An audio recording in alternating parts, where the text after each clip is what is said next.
안녕하세요. 정통교회 성경공부 시간입니다. 이 시간은 창세기 14장을 같이 살펴보도록 하겠습니다. 창세기 14장을 살펴보기에 앞서 지난 시간들을 한번 다시 강력하게 정리를 해보면요.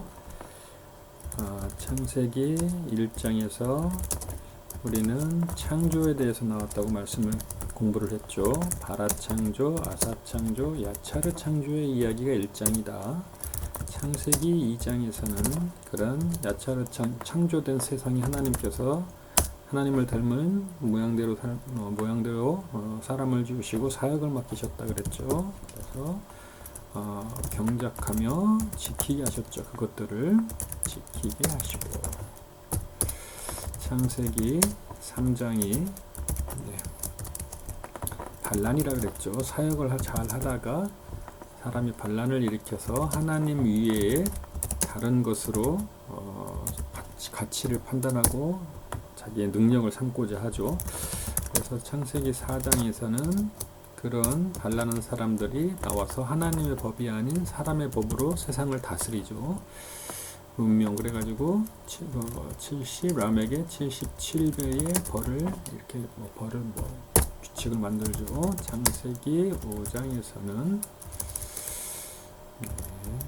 5장에서는 그 반란한 사람들이 있는데도 하나님의 사람들은 남아있다 그랬죠. 하나님께서 지켜주셨다 그랬죠. 셋의 자손들을, 그죠? 아벨이 죽고 하나님께서 세상이 하나님의 사람들이 끝난 것처럼 보이지만 셋을 주셔서 하나님의 라인을 이어가시죠.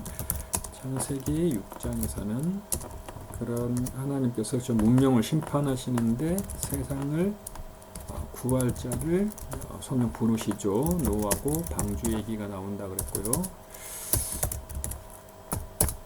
창세기 7장은 그런 노아가 사명을 받죠.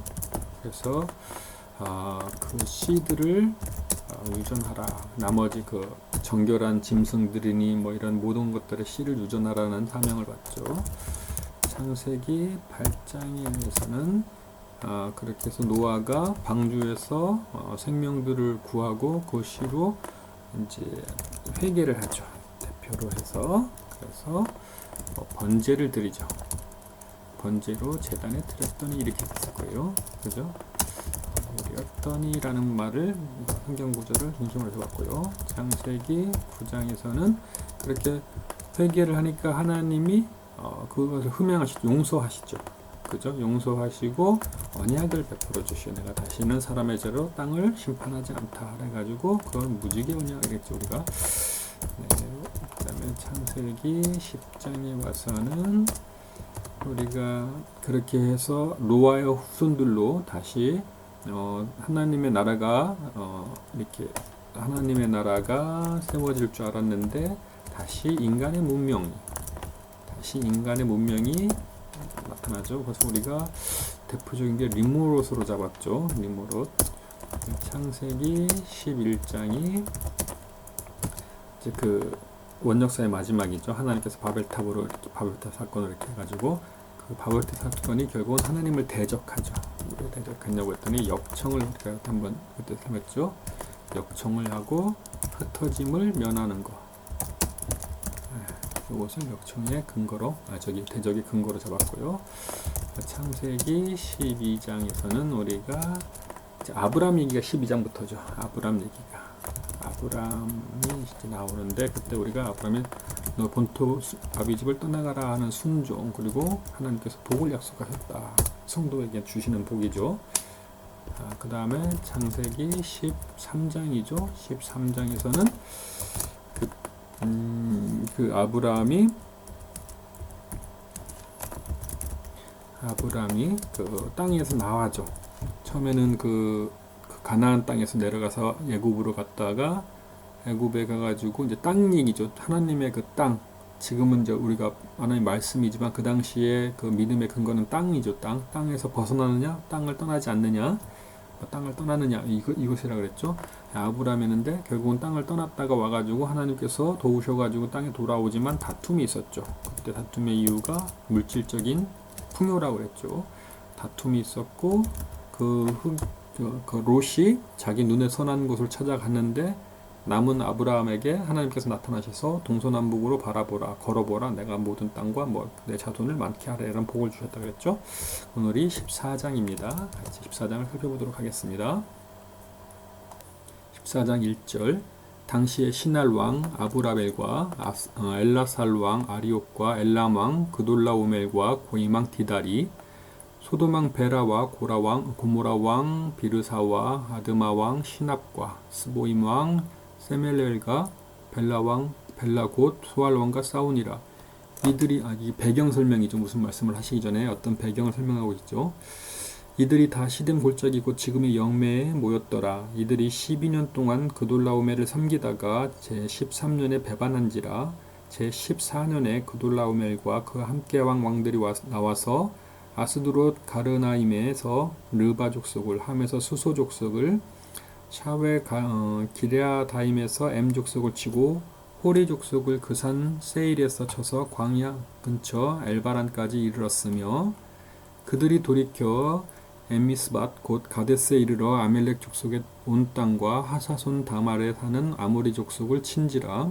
소돔 왕과 고모라 왕과 아드마 왕과 스보임 왕과 벨라 곧 소알 왕이 나와서 시딤 골짜기에서 그들과 전쟁을 위하여 진을 쳤더니 엘람 왕 곧 그돌라오멜과 고임 왕 디달과 시날 왕 아브라벨과 엘라살 왕 아리옥 네 왕이 곧 다섯 왕과 맞서니라. 시딤 골짜기에는 역청 구덩이가 많은지라. 역청 골짜기 나오네. 역청, 그죠? 역청이 그 바벨론 때 역청으로 진흙을 대신해서 역청 방수가 된다 그랬죠. 골짜기가 구덩이가 많다라는 게 천연적인 거네요. 소돔 왕과 고모라 왕이 달아날 때 그들이 거기 빠지고 그 나머지는 산으로 도망하매 내 왕이 소돔과 고모라의 모든 재물과 양식을 빼앗아가고 소돔에 거주하는 아브라함의 조카 롯도 사로잡고 그 재물까지 노력하여 갔더라. 이제 이게 그거죠.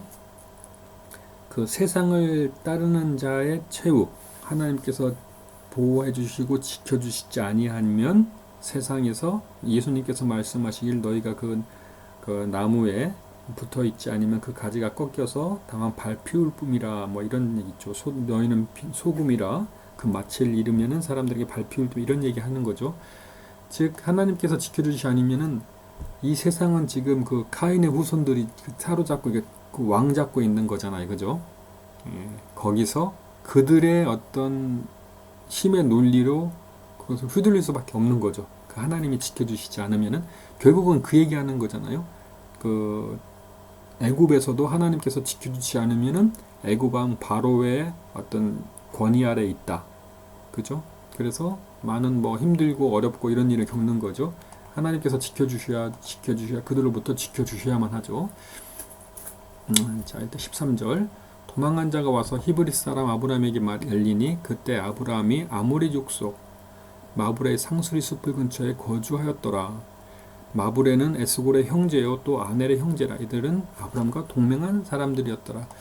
아브라함과 동맹을 했네요, 그죠? 아브라함은 롯은 그들에게 가가지고 사로잡혀 갔는데 아브라함은 그 지역 하나님의 정해주신 가나안 땅에서 그 어떤 자리를 잡는 거, 위치가 있는 거죠. 동맹을 할 정도니까요. 세력이 있는 거죠. 14절. 아브라함이 그의 조카가 사로잡혔음을 듣고 집에서 길리고 훈련된 자 318명을 이끌고 단까지 쫓아가서 그와 그의 가신들이 나누어 밤에 그들을 쳐부수고 다메섹 왼편 호바까지 쫓아가 모든 빼앗겼던 재물과 자신의 조카 롯과 그의 재물과 또 부녀와 친척을 다 찾아왔더라. 아브라함이 그돌라오멜과 그와 함께한 왕들을 쳐부수고 돌아갈 때에 소돔 왕이 샤웨 골짜기 곧 왕의 골짜기로 나와 그를 영접하였고 살렘 왕 멜기세덱이 떡과 포도주를 가지고 나왔으니 이는 지극히 높으신 하나님의 제사장이었더라. 여기서는 일단 아브라함이 318명으로 뭐 수십만이 되는 군대를 다 물리쳤죠. 다 물리치고 모든 것을 다 이제 찾아왔죠. 다 찾아왔고 여기서 나왔던 셀레망 멜기세덱, 보통 어떤 우리가 이걸 멜기세덱을 예수님이라고 이제 표현을 하죠.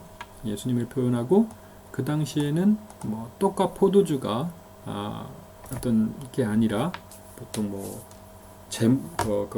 재단의 제물들이죠. 이제 그 번제물, 이런 짐승 뭐 이런 것이 뭐 주된데, 떡과 포도주가 처음 나왔습니다. 예수님도 떡과 포도주를 이시시오. 네네.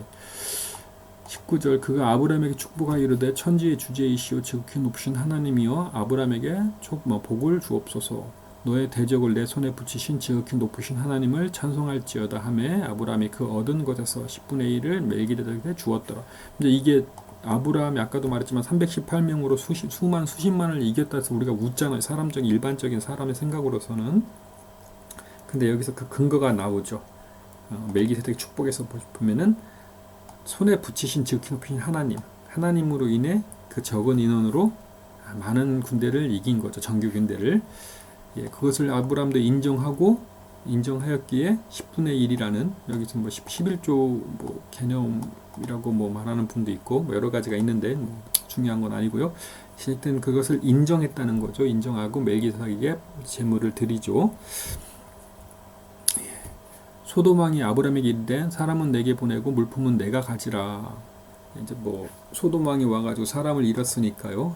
정치적인 협상이라고 할 수 있겠죠. 아브라함이 소돔왕에게 이르되 천지의 주제이시오 지극히 높으신 하나님 여호와께 내가 손을 들어 맹세하노니 내 말이 내가 아브라함으로 치부하게 하였다 할까 하여 내게 속한 것은 실 한 오락이나 들매 끈 한 가락도 내가 가지지 아니하리라. 이게 그 말이죠. 나중에라도 이제 아브라함이 큰 부자가 되고 세력을 얻었을 때 소돔왕이 야 그건 옛날에 내가 아브라함 그거 물건 줘가지고 걔 부자 되게 해준 거야 막 이런 식으로요.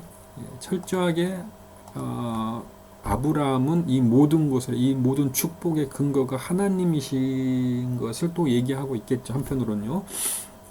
또 성경은 또 이렇게 말하는 것을 보니까 아브라함이 아까도 말씀드렸지만 자기의 모든 승리와 능력의 그 어떤 근거는 하나님이다라는 믿음을 갖고 있기 때문에 물품의 그런 물건에 어떤 그 마음을 욕심을 가질 필요가 없었던 거죠. 갖지 않게 된 거고요.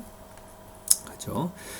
그때 이제 아브라함이 말하죠. 오직 젊은이들이 먹은 것과 나와 동맹한 아넬과 에스골과 마브레의 분깃을 제할지니 그들이 그 분깃을 가질 것이니라. 이제 여기서 이 세 사람이 나오는데 아모리 족속이죠. 아모리 족속 이 세 사람이 나오는데 여기서는 이 당시에 그 어떤 나중에 그 뒤에 우리 그 어떤 율법에도 나오지만 전쟁을 참여해가지고 승리하였을 때 전리품에 대한 분배에 대한 어떤 법규들이 나오거든요. 근데 이제 그게 갑자기 생긴 것이 아니라 이렇게 그 당시에 어떤 문화, 그 다음에 어떤 그 시대의 어떤 상황에서 있던 일반적으로 통용되던 그런 법칙들이죠. 전쟁을 나간 자가 뭐 50%를 갖고 남아있는 자도 뭐 50%를 갖는다. 그럼 남아있는 자가 어떻게 나눌 것이고 뭐 이런 것들이 다 나와 있는 거죠. 아브레와 뭐 아넬과 에스골과 마브레가 전쟁을 참여했든지 참여하지 않았든지 그들의 분깃은 있는 거죠. 자, 이렇게 간단하게 이제 14장에서는 두 가지가 나오죠. 하나님이 축복해 주신 자의 삶과 하나님이 그렇지 않고 하나님을 떠난 자의 삶. 이 삶이 나온 것이 14장이죠. 14장에서는 뭐 멜기세덱도 나왔고 소돔, 에스겔, 아벨이라는 동맹이라는 것도 나왔고요. 여러 가지가 있었지만 일단은 14장의 근거를 우리는 일단 아브라함의 얘기죠. 일단은 그 12장부터는 그 우리가 보통 편리하게 11장까지를 4대 사건, 12장부터를 50장까지를 4대 그 인물로 4대 사람으로 나누는데 첫 번째가 아브라함, 이삭, 야곱, 요셉의 이야기로 12장부터 50장이 나와져 있죠. 그러니까 12장, 13장, 14장은 아브라함의 이야기인데 결국은 어떤 선택받은 사람, 하나님께서 지켜주신 어떤 하나님의 선택의 열매, 하나님을 선택한 사람과 하나님을 떠난 사람들의 어떤 결과, 이렇게 해가지고 선택의 열매, 롯의 이야기, 이렇게 제목을 잡도록 하겠습니다. 롯의 선택 열매, 이렇게 할까요? 롯의 선택의 열매, 롯이 선택한 열매, 이렇게 할까요? 이렇게 롯이 선택한 열매, 이렇게 해가지고 14장을 롯이 선택한 열매에 관한 이야기로 정리하도록 하겠습니다. 감사합니다. 수고하셨습니다.